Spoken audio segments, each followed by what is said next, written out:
Good morning, Facebook. Just want to give you a follow-up video on the little quiz that I did yesterday on Instagram with the 3 scenarios of patients getting horrible advice from either social media, a physician, or a physical therapist. So first scenario was social media, patients getting on social media and getting advice for plantar fasciitis. Well, guess what? The patient didn't even have plantar fasciitis. So that information that they got, those suggestions they got of inserts, roll your foot on a frozen bottle of water, do calf stretches, and never walk barefoot are 4 pieces of horrible advice for anybody that has plantar fasciitis. This patient didn't even have plantar fasciitis, so they're going online and self-diagnosing because we as professionals do an absolutely atrocious job of first of all, assessing and diagnosing patients. So I'm sure if they would have went to a physical therapist or whoever, they probably would have been misdiagnosed anyway. Then given the same terrible advice they were given by social media, because I have people come in that have seen physical therapists in the past 10 years ago for plantar fasciitis, and they're still in arch supports. And they say, well, I have these arch supports because they got rid of my plantar fasciitis. And then I say, well, how often do you wear your shoes, or how often do you wear those arch supports? And they say, well, all the time. You know, if I get up in the middle of the night and go to the bathroom, I have to make sure I put my slippers on because my slippers have my arch supports on. And so what I tell them is, you still have plantar fasciitis, you just can't feel symptoms because you have these stupid arch supports in. And oh, by the way, you're coming to see me because of knee pain and low back pain. Why do you think you have that? Because your foot's dysfunctional and it never pronates and supinates, which puts all the pressure on your knees and your back or whatever they're coming in for. So absolutely horrible advice from social media, and people are going to social media because we do a garbage job of assessment, patient education, and treatment.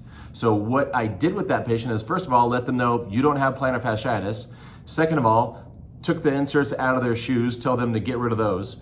Told them to walk barefoot as much as they can after they do the exercises that I'm going to give you, because those are going to reset the muscles to get them to do what they're supposed to do. And the exercises that I gave them were not foot specific. They're never stretching. They are some muscle specific things, because people with plantar fasciitis and heel spurs and that type of stuff, not all, but the majority of the time, overwhelming majority of the time, have issues with tibia anterior, which is a dorsiflexor. So if they can't dorsiflex, nobody tells the plantar flexors to contract less, law of reciprocal inhibition being applied in the clinic, which you should do with every single patient. And then they have more pressure put on the plantar fascia. This is also the same for Achilles tendonitis patients and all of those people.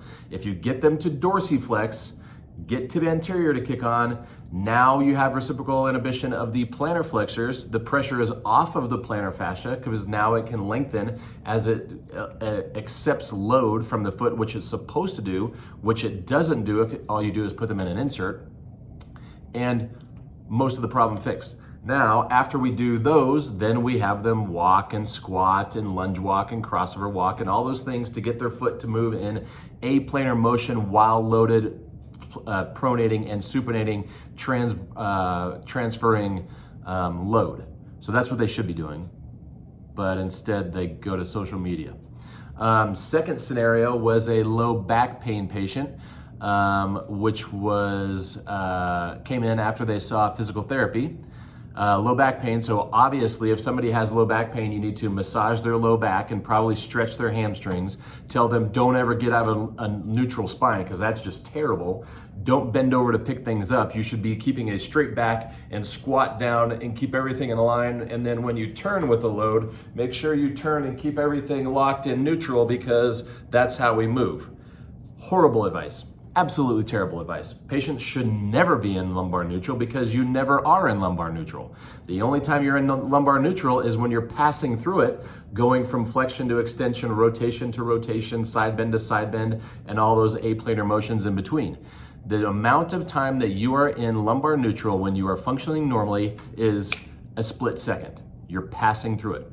So we should never tell patients to try to keep a neutral lumbar spine when bending over, when twisting. What we should be doing is re-educating their muscles to work normally, so when they're passing through, they're able to pass through and they can do that repetitively, and now the muscles are in control of what is going on, so they're repetitively getting in and out of those positions.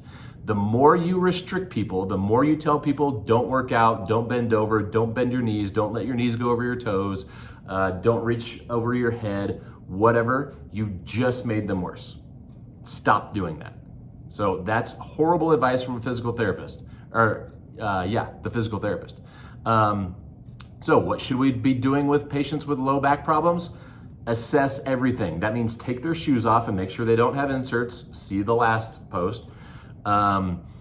Make sure they can squat, make sure they can single leg squat, make sure they can touch their toes, lean back. All the stuff that we do in a functional screen should be doing in a functional screen every single time a patient comes in. If you're only doing a screen on their eval, how do you know if they're any better on their second, third, fourth visit? You need to screen every visit and after every visit, because when you screen after the visit, that proves that they can do what they couldn't do before, which means you did your job.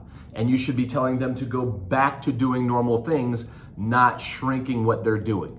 Stop telling them don't go work out. Tell them we just worked on all this stuff, now go work out. After you do your exercises at home, go work out. Not sit in neutral, not don't go to work, don't do this, don't do that. Give them more things to do. If you can't give them more things to do, you didn't do your job.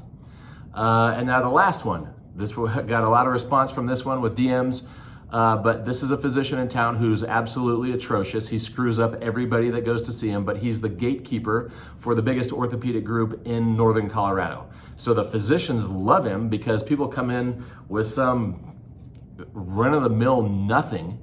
He puts them in a brace, he puts them in tape, he sells them whatever crap they have sitting on the shelf, tells them don't do anything, if you're an athlete, don't go to practice. You got to sit out for 2 weeks, and then in 2 weeks you're going to come back and see me, and then we're going to do an MRI. And then when I ask the patients, what is he going to get an MRI of? They don't know. He already took x-rays that were unneeded. He already gave him a brace that was unneeded. So unfortunately, this is the kind of guy that you're going to have working for the orthopedist. He's not a surgeon, he's not an MD, he's a DO that does nothing but take everybody that comes in, give them a handout for whatever their pain is, gives them a brace that they charge him $500 for, and says come back in 2 weeks and we'll do imaging, and just feed them into the system. He's not there to help patients, he's there to make money for the physicians. Now, he's also he's lousy at his job. So even if he was trying to do a good job and trying to do what's best for the patient, he's horrible. And unfortunately, you have a lot of these people out there. Physicians don't understand why injuries occur. They don't understand how to reverse what occurred because they don't know what occurred in the first place.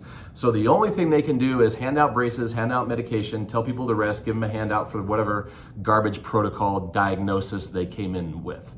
So it's your job as a medical expert to evaluate them, ignore if they're referring them to see you with a script that says, here's the diagnosis, ignore that. Here's what I saw in imaging, ignore that. All that does is bias your thinking. If somebody comes in with a script from somebody, all I look at is the referring doctor, physician, DO's name so I know who it was, because I know who knows what they're doing and who doesn't know what they're doing. So if I see this guy's name on there, I know I've got to re-educate this person and tell them this is what we're gonna do. Just like the patient with the straight leg brace. I told him, take that straight leg brace off, throw it away, start squatting, start lunging, start getting back to normal activity, and guess what? He's totally fine. So he came in to see me a week and a half after seeing the physician that told him to be in a straight leg brace because he had mild Osgood-Schlatter.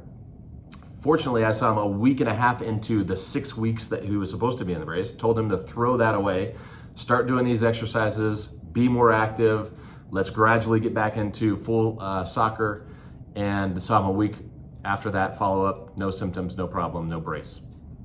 So it's your job when physicians do a lousy job, or physical therapists do a lousy job, or social media does a lousy job of educating and treating patients to do the right thing. And if you're struggling, if you don't know how to get patients out of orthotics, if you don't know how to assess single leg supination, pronation ability, if you don't know how to apply the law of reciprocal inhibition, if you don't know how to assess specific muscles, every muscle for neuromuscular function, then I don't know how you're ever going to get to the root cause of their problem, because neuromuscular inhibition is the root cause of the problem that they're coming in to see you for, and corrective exercises isn't going to fix it. Needling, cupping, tape, braces, rest, stretching, foam rolling, none of that garbage is going to fix it. If you don't know how to assess it and you don't know how to reverse it, you are extremely limited in what you can do with your patients. The only way you're going to figure that out is to get in the shift. So hopefully that helped you guys out, get your wheels turning. Got questions? Post them below.